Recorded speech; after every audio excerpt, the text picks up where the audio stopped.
Madalas kong makita ang taong ito sa tuwing ako ay papasok sa trabaho. Ayon sa aking mga nakausap, Fausto daw ang pangalan niya. 30 taon na ako ngayon at simula siguro nung ako ay nagkamalay, naroon na si Fausto sa kinagawiang kalsada. Hawak ang basyong lata at nanghihingi ng limos sa mga motorista at mga taong naglalakad. Sa loob ng halos 30 taong nakalipas, naitanong ko tuloy sa sarili ko, ano nga ba nagbago? Sa buhay ko, ng mga tao, o kahit sa araw-araw na buhay ni Fausto?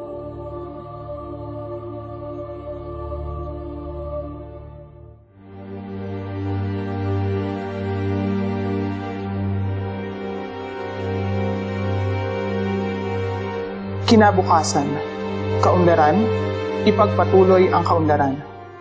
Ngunit ano nga ba ang kaunlaran? Paano ba sinusukat ang kaunlaran?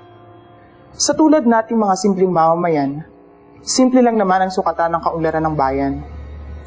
Dapat ito ay nararamdaman sa pang-araw-araw nating pamumuhay. May tahanang inuuwian, may pagkain sa hapagkainan, natutugunan ng pangangailangang pangkalusugan at napapag-aral ang ating mga anak. Ipagpatuloy ang kaunlaran? Aling kaunlaran? Kaunlaran ng bayan o kaunlaran ng pamilyang kapit-tukok sa kapangyarihan? Numero 1 sa huwad na programa ni Congressman Rodolfo Valencia at ng kaniyang pamilya ang programa sa pabahay. Nang unang maluklok bilang congressman pagkatapos ng EDSA Revolution, walang gaanong negosyo ang pamilya Valencia sa Oriental Mindoro. Nagsimula itong mag-ari ng napakaraming lupain nang maging gobernador mula 1992 hanggang 2001. Nagpatuloy ito nang muli siyang mahalal bilang congressman noong 2004 hanggang 2013. Nagsulputan ng mga subdibisyon na kung hindi pag-aari ni RGV ay kasosyo ang pamilya nito. Ito ang totoong mukha ng programang pabahay ni RGV. Mukhang kumakalinga, ngunit sa totoo ay pinagkakakitaan pa ng pamilya. Tulad ng pamahay home sa Barcenaga, Nauhan Lake View sa Socorro, Filipiniana Resort Hotel at Severa Neo Calapan. Isang veteranong real estate developers ni RGV, kaya sa ganitong direksyon niya dinadala ang mga proyekto upang magkamal sila ng higit pang kayamanan. Ang totoo, hindi kailanman naging sinsero ang pamilya Valencia sa programa sa pabahay sa Maralita.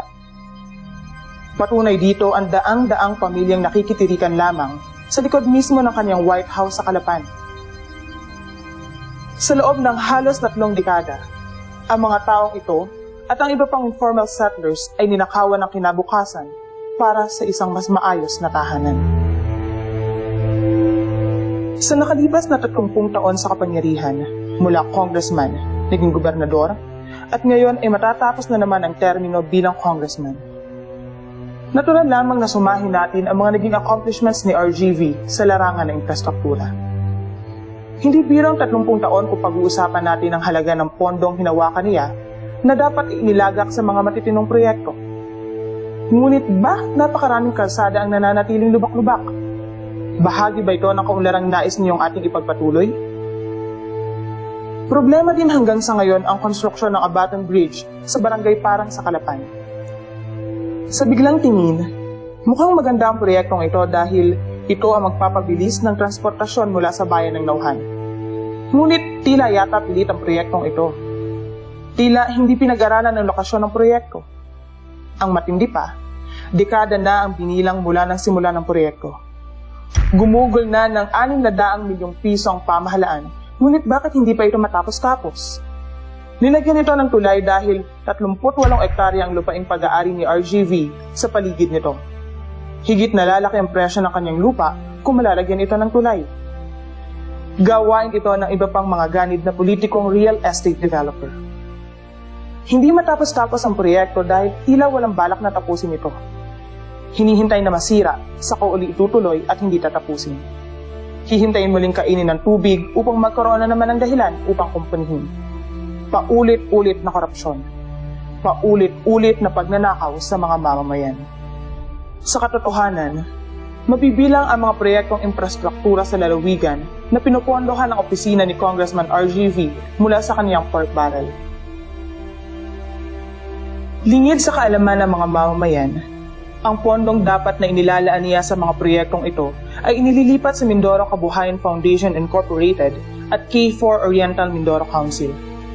Ang mga pribadong organisasyong ito na kontrolado ng pamilya Valencia ang namamahala sa paggamit ng pondo ng gobyerno. Bakit lantaran ng pag-angkin ng mag-amang Valencia sa mga infrastructure projects?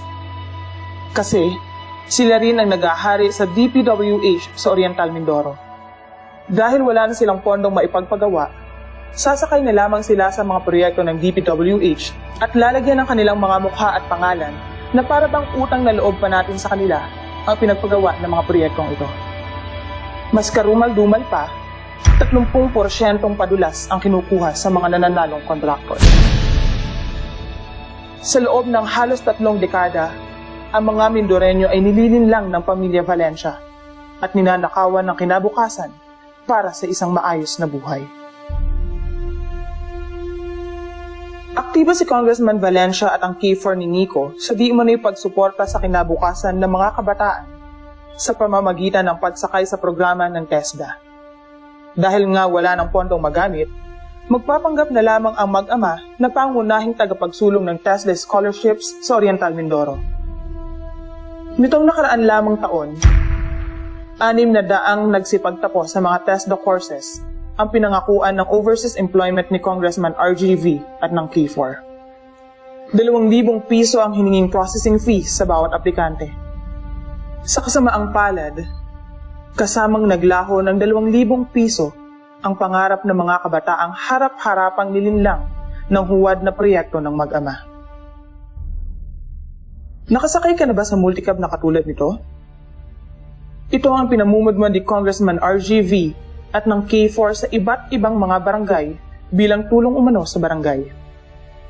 Ngunit ano ba ang katotohanan sa likod ng proyektong ito? May 260 units na multicab ang pinamamahagi ni RGV sa buong 1st District. Sa bilang na ito, nasa 80 lamang ang napapakinabangan dahil napatunayang mababa ang kalidad ng mga multicab. Ang masakit pa, tumataginting na 70,000 ang kickback nila sa bawat isang multicab sa kabuuang 18.2 million pesos na ninakaw sa kaban ng bayan. Mukhang lehitimong proyekto, ngunit sa likod ay pandarambong sa tao. Lantaran din ang paggamit ni RGV ng kanyang impluwensya sa Ormeco sa panggigipit sa mga mamamayan. Kawawa ang mga taga-Bayuin at La Fortuna. Dahil hindi ka isa sa paniniwalang politikal, wala na rin ang programang pailaw ng Ormeco. Sa loob ng halos 3 dekada, ang mga kabataan at mga mamamayan ay ninanakawan ng kinabukasan para sa isang maayos na hanap buhay at maalwang pamumuhay. Mula 1996, sinooy Gobernador RGV na ang tumatayong tagapagtanggol ng Mindoro Nickel Project kahit may kailang ulit na naipahayag ng mga mamamayang Mindoreño ang kanilang pagtutol sa proyektong ito. Buti na lamang at nawala siya sa kapangyarihan, kung kaya naipasa ang mining moratorium ng Sangguniang Panlalawigan noong 2002 at napalayas ang minahan. Nang muling bumalik si RGV sa kapangyarihan, kasama niyang bumalik ang Crew Minerals. Kinanlong ang dayuhang kumpanyang ito sa Pilipiniana at inimpluwensyahan ang mga lider sa barangay upang pumayag sa pagmimina. Ayon sa mga informer mula sa DENR, malaki na ang kinita ni Congressman RGV mula sa Intex Resources kapalit ang pagpayag nito sa kanilang proyekto. Sa loob ng 3 dekada, ang mga Mindoreño ay ninakawan ng kinabukasan at ipinagbili ang kanilang karapatan para sa isang ligtas na kapaligiran. Tungkulin ng pamahalaan, lalo na ng mga halal na opisyal ng bayan, na kalingain ang kaniyang mga mamamayan. Marapat lamang niyang tumbasan ng paglilingkod ang tiwalang ipinagkakaloob sa kanya ng taong bayan. Ito ang kaniyang sinumpaang tungkulin. Pangunahin sa tungkuling ito, ang siguruhing tumatanggap ng kinakailangang serbisyo ang mga tao at hindi ang paggamit ng kapangyarihan at pera ng pamahalaan para sa sariling kapakanan. Isinisigaw ng pamilya ni Congressman Rodolfo G. Valencia na samahan natin silang ipagpatuloy ang kaunlaran ng lalawigan sa pamamagitan ng pagluklok sa kanyang bunsong anak na si Nico bilang kanyang kahalili sa Kongreso. Ginawa na ito ni Valencia noong 2001 nang subukin niyang isalin ang kapangyarihan bilang gobernador ng Oriental Mindoro sa kanyang asawang si Chali. Dangan nga lamang at sinusukan ng mamamayang Mindoreño ang dinastiya sa politika kung kaya milya-milya ang agwat ng nanalong gobernador noon na si Bart Marasigan. Sa darating na Mayo 2013, muli na namang susubukan ni RGV na ipamana ang posisyon. Sa pagkakataong ito ay sa anak niyang si Nico. May kinabukasan bang naghihintay sa atin sa kamay ng pamilyang ito? Lalo't higit sa walang karansang anak na ang tanging papel sa mundo ay siguruhing hindi mawawala ang kuko ng kaniyang ama sa politika ng Oriental Mindoro. Hindi sapat ang pangako. Hindi mo kayang balutin ng basura at lagyan ng magandang disenyo para iragalo sa mga tao. Aamoy at aamoy ito at aalingasaw ang tunay na hangarin para sa Mindoro. Mindoro 2000, Vision 2020. Tigilan na ninyo ang mga ito. Lalo lamang nabibilang ng mga tao ang mga taong inilagi ninyo sa kapangyarihan. Mga panahong nasayang, na dapat sana'y nagamit sa pagkamit ng tunay na kaunlaran ng bayan.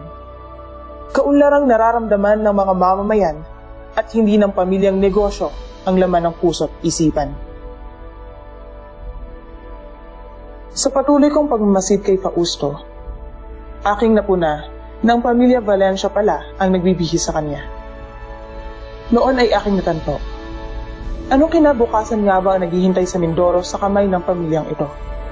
Kung sa loob ng 3 dekada ay nagawa nilang nakawin ang kinabukasan ni Fausto at ng mga Mindoreño.